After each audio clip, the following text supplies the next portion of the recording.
L'Angola est l'un des pays d'Afrique les plus prometteurs, mais il traverse actuellement une grave crise économique. Le successeur de l'ancien président José Eduardo dos Santos, qui était à la tête du pouvoir pendant 38 ans, est l'ancien ministre de la Défense, João Lourenço. Ce dernier a entamé depuis les élections de l'an passé une transition sans heurts. La France est le pays qu'il a choisi pour son premier voyage officiel en Europe et c'est à Toulouse que nous l'avons rencontré. Monsieur le Président, bienvenue sur Euronews. Pouvez-vous nous dire pourquoi avoir d'abord choisi la France ?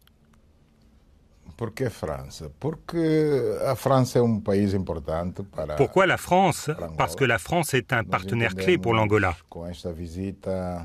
Nous tenons à consolider les liens historiques d'amitié entre nos deux pays. Nous avons rencontré Emmanuel Macron et avons eu l'opportunité de rencontrer, vous savez, à la base, nous pensions rencontrer environ 80 entrepreneurs français et nous avons eu la surprise de pouvoir nous entretenir avec près de 150 hommes d'affaires impatients d'en savoir plus sur la nouvelle situation en Angola, sur les perspectives d'investissement que nous ouvrons dans le pays.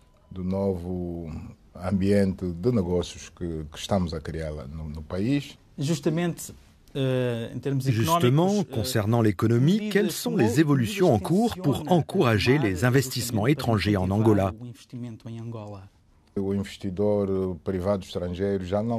Les investisseurs privés étrangers n'ont plus l'obligation de nouer un partenariat local pour entrer sur le marché, mais peuvent toujours le faire s'ils le souhaitent.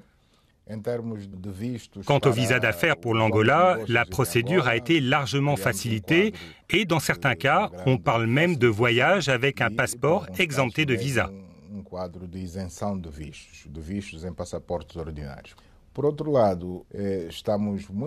Parallèlement, nous nous attaquons à l'un des obstacles majeurs aux échanges avec l'Angola, la corruption.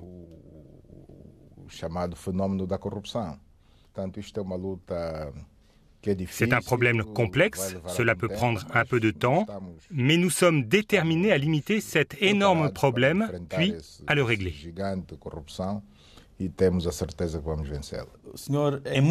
Vous êtes très populaire en Angola, mais nombreux sont ceux qui se posent encore des questions. Monsieur le Président, vous avez bouleversé le paysage institutionnel du pays. Vous avez par exemple écarté du paysage institutionnel certains membres de la famille de l'ancien président José Eduardo dos Santos, qui étaient en poste jusque-là dans des secteurs clés.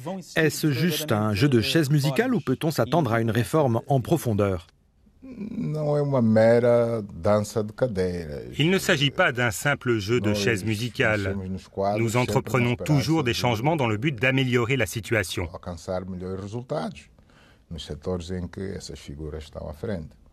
Je n'ai pas relevé de leur fonction des parents de l'ancien président, mais des citoyens angolais. En tant que citoyens angolais, ils sont soumis aux mêmes règles que l'ensemble de la population et ces 8 derniers mois, plus de 2 personnes ont été remerciées. Le journaliste et activiste Rafael Marques dit que c'est bonnet blanc et blanc bonnet, c'est la même chose et que certains éléments révèlent des pratiques tout aussi répréhensibles venant de personnes liées à votre gouvernement. Bien, mais de quel élément s'agit-il? Il se réfère à l'acquisition d'avions pour une compagnie privée en faisant usage du fonds souverain. En réalité, nous faisons tout le contraire. Nous sommes à la recherche de ces moyens financiers. Nous nous efforçons de recouvrer ces fonds. Ce dont nous sommes sûrs, c'est que nous avons aujourd'hui en notre possession bien moins que la valeur initiale qui était de 5 milliards de dollars. Mais nous avons une petite idée de l'endroit où il se trouve, à l'île Maurice, en Angleterre et dans d'autres lieux à travers le globe.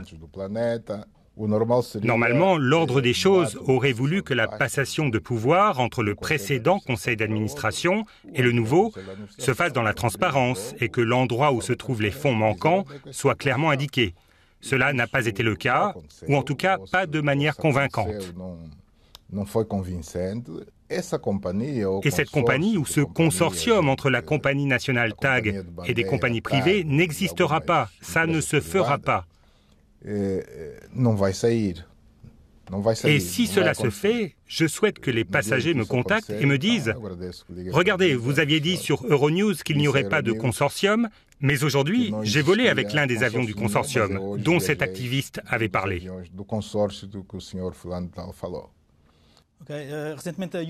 Récemment, Human Rights Watch a rédigé une lettre ouverte réclamant l'amélioration de la situation en matière de violation de certains droits de l'homme. Allez-vous vous en occuper ? Nous allons nous assurer que les droits de l'homme sont respectés. Pendant les 8 premiers mois de ma présidence, je n'ai pas eu d'écho d'incidents.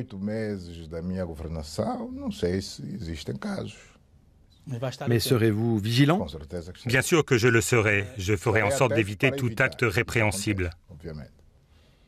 Avez-vous d'autres projets visant à encourager la coopération au sein de la coopération des pays lusophones ou vous intéressez-vous uniquement aux pays francophones ?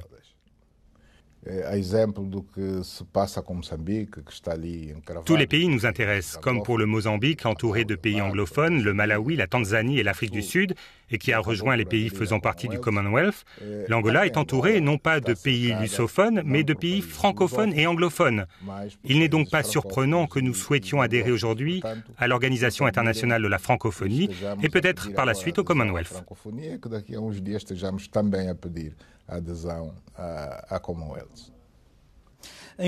En France, vous avez signé des accords dans le domaine de la défense. Pouvez-vous nous en dire un peu plus ?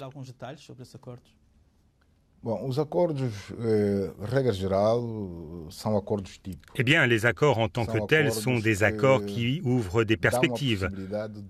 À partir de là, on peut se pencher sur des projets concrets, au cas par cas. Cela permet notamment de former nos responsables militaires dans plusieurs domaines.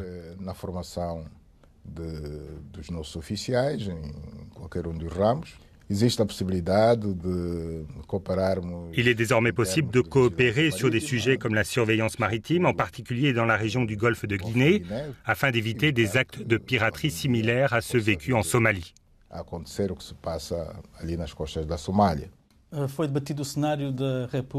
Vous avez en outre discuté de la République démocratique du Congo. Ces accords dans le domaine de la défense y sont-ils liés puisque une large frontière vous unit ?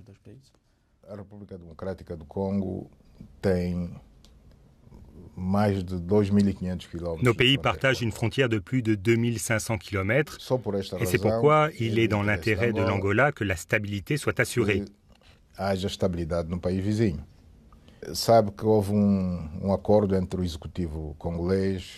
Vous savez qu'un accord a été signé entre le gouvernement de RDC et l'opposition. Cet accord oblige l'exécutif à organiser des élections libres en RDC et le président actuel ne s'y portera pas candidat.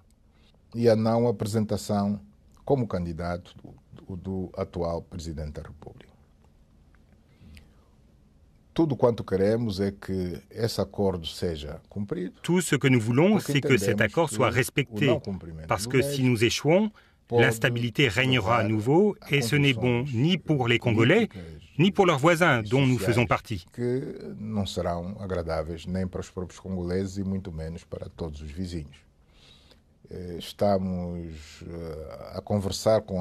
Nous sommes régulièrement en contact avec le président Joseph Kabila et nous sommes disposés à le conseiller et nous restons dans une position de conseiller.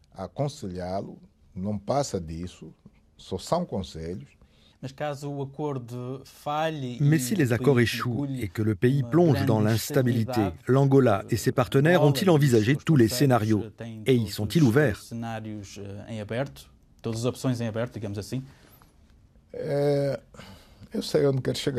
Je vois où vous voulez en venir, mais je ne vous donnerai pas ce plaisir, pas même celui de l'évoquer.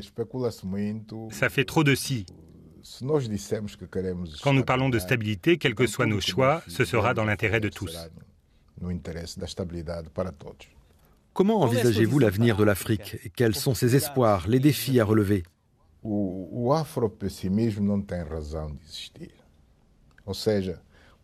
L'afropessimisme n'a pour moi aucune raison d'exister. Quel que soit le temps nécessaire, nous aurons toujours le droit et même le devoir de viser haut, de penser qu'avec notre travail, mais aussi grâce à la coopération internationale, et c'est bien pour cela que nous sommes ici aujourd'hui et sous peu à Lisbonne, Notre continent va réellement prospérer. O nosso continente vai florescer. Senhor Presidente, muito obrigado. Foi uma honra tê-lo connosco e até breve. Ok, muito obrigado. Obrigado. Muito obrigado.